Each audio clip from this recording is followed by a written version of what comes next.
Pinakuran tayo dyan. Ibang microwave. Ito binigay sa meat namin. Dito kami na. Ito yung bawa.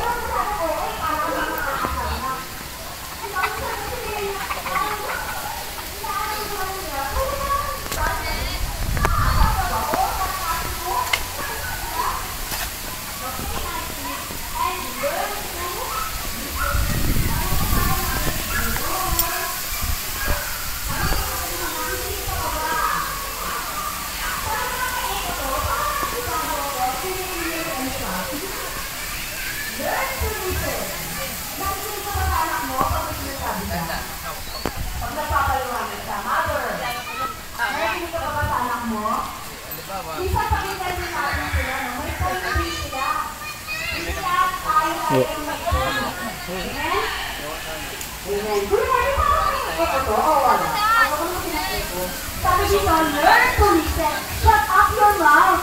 Matuto tayong for some time in our life, makinig tayo sa ating kapatid, sa ating nanay, sa ating mga anak, lalong-lalo na sa ating mga asawa. Kasi yung ating mga asawa, akala nyo nakikinig yan?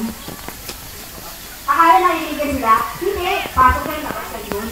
Kasi ang ingay-ingay natin, habang kanyang lakas. Diba? Diba ang ingay-ingay ng mga girls? Kaya nga, matuto din tayo makinig sa ating mga asawa. Amen? Tama ba ako mga tatay? Yun ang mga tropa. Sabi dito sa Proverbs 21 verse 23. Sorry.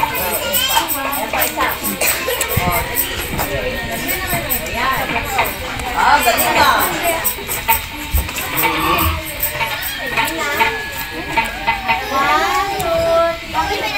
First Corinthians chapter 4 verse 2. Now a person who is put in charge and a manager must be faithful.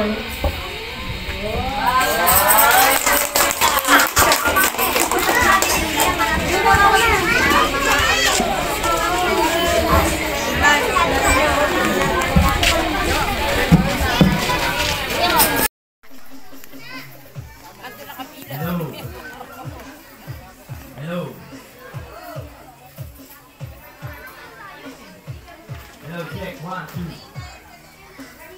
Hello. Guys, tapos na yung binyagan dito sa sitio Amuyuan.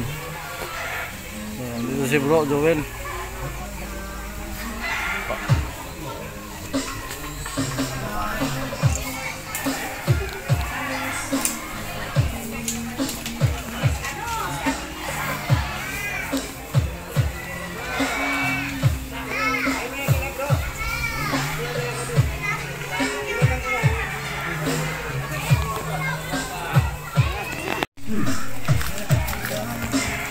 Nagbandahan na. Okay, dyan. Kala? Oo!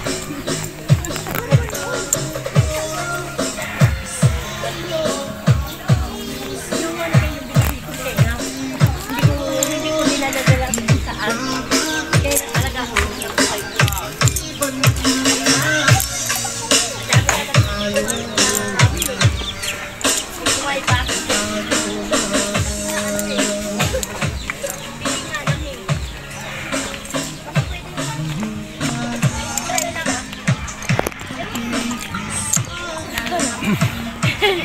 Ako nga lang, hiningit nga lang ako ng kasal sa amin.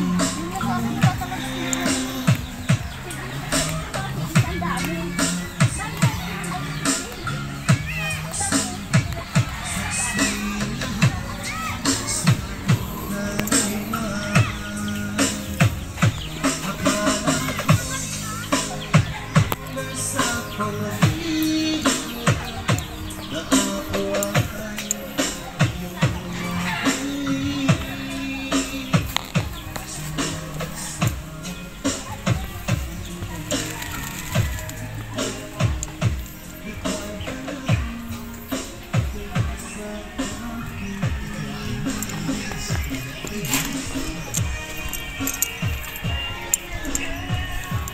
Bahay mo, Mars?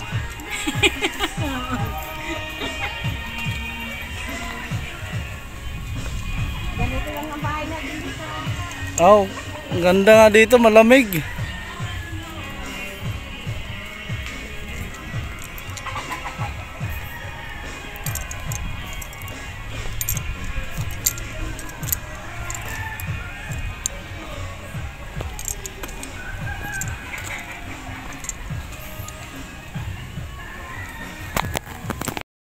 So guys, punta tayo sa bahay ng kumpare sa may Binyagan. So kakainan na.